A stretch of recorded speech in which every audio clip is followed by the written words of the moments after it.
Hi, my name is James O'D. I'm going to talk about Ireland's rites of passage, and I'm going to do so by talking a little bit about my own story growing up in Ireland and born in Bray in 1951. And what I want to convey is that sense of a rite of passage as an initiation. And what are the initiations that we get in life that can really give us the entry points into our next evolutionary story? So, of course, as a 7-year-old in Ireland, one of the rites of passage is to go to the confessional and there prepare yourself for Holy Communion. And yes, indeed, Holy Communion and the confessional proceeding are a huge rite of passage.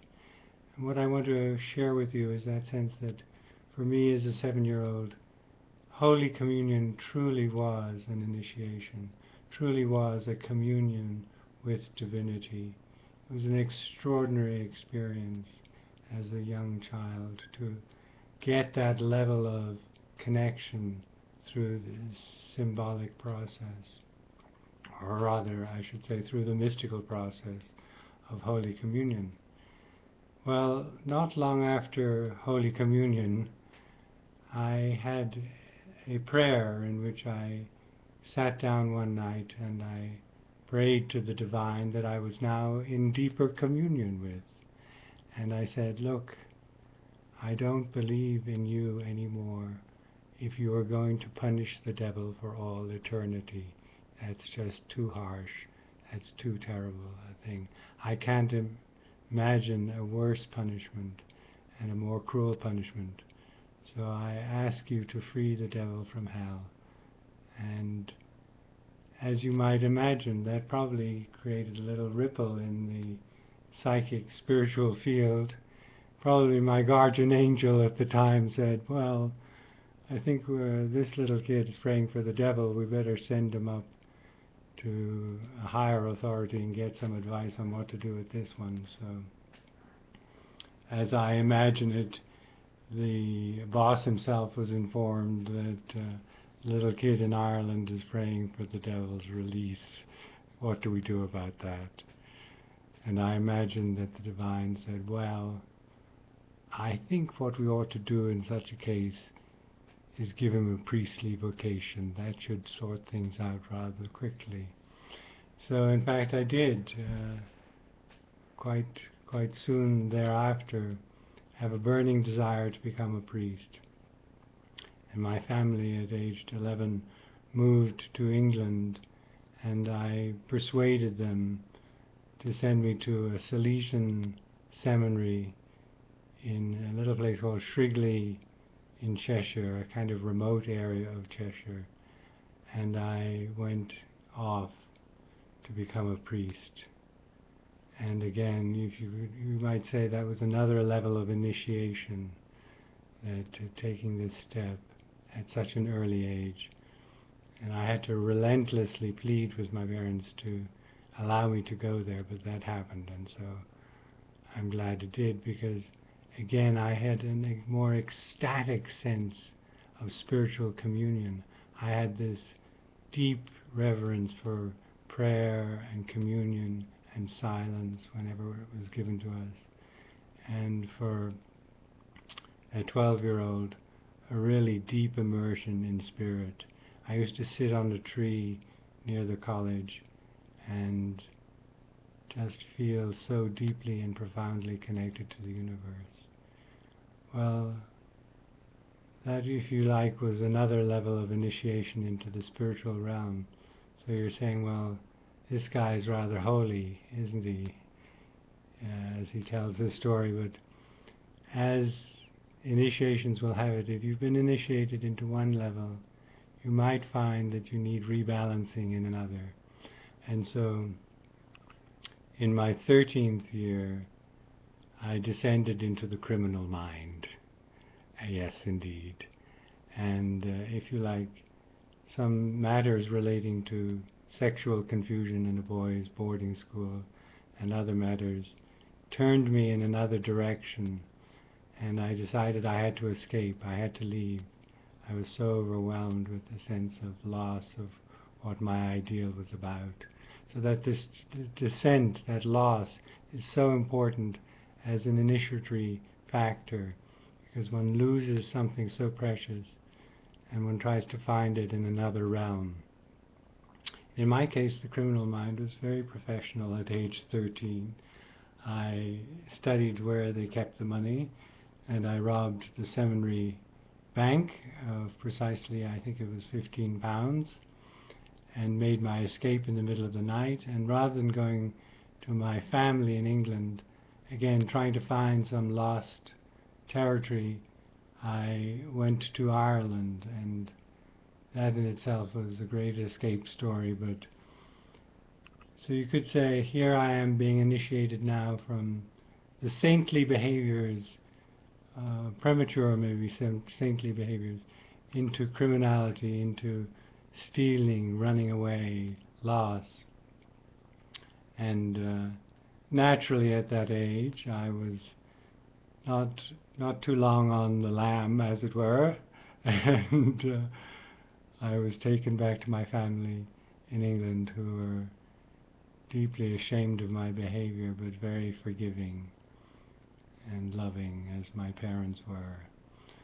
So again, that initiation then led me to a rebalancing in my life, to kind of bring the two together, that kind of spirituality and that being brought back into the world, into the issues of the world.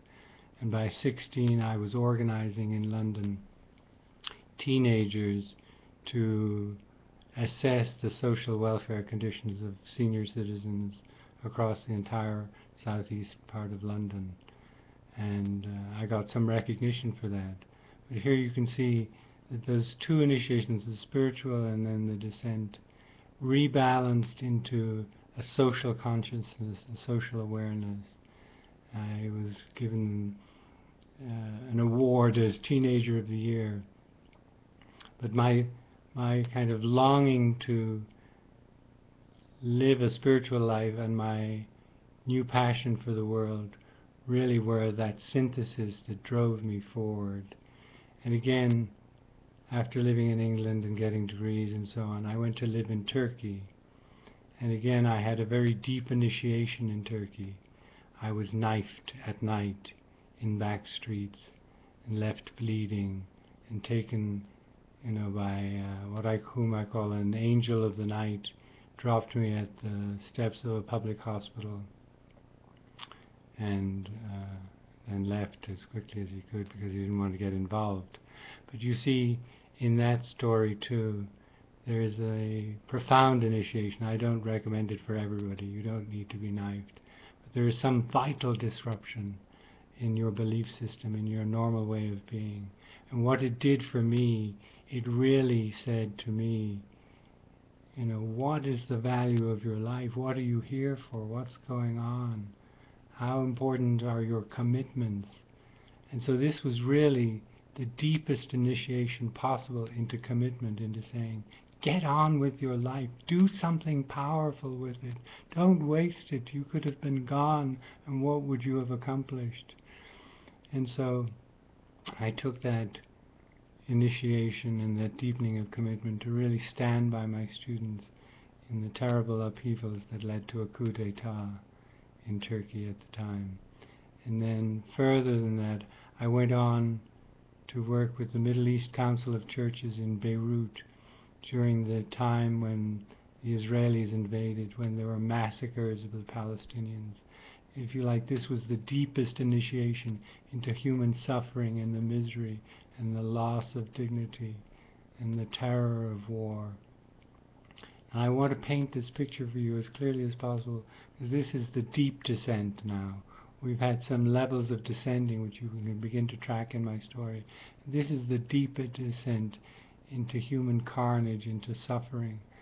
And I was in Beirut during the massacre of the Palestinians, during the Israeli invasion, the Sabra Shatila massacres, when most of the men had left, and so those who were massacred were primarily women and children, slaughtered in their houses, under their beds, in the street. So after the Sabra Shatila massacres, I went south to another Palestinian camp.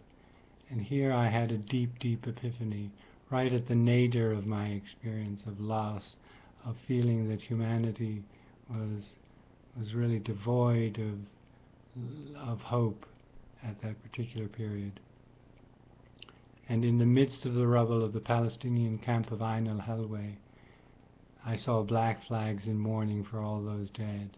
And in the middle of the rubble and the flags, there was an old man calling, "Yalla, yalla, come now." And we went over. I was with two doctors from the United Kingdom. And there in the rubble, this old man said, "I'd like to serve you coffee. I'd like to serve you coffee. Sir, would you please let me do that?"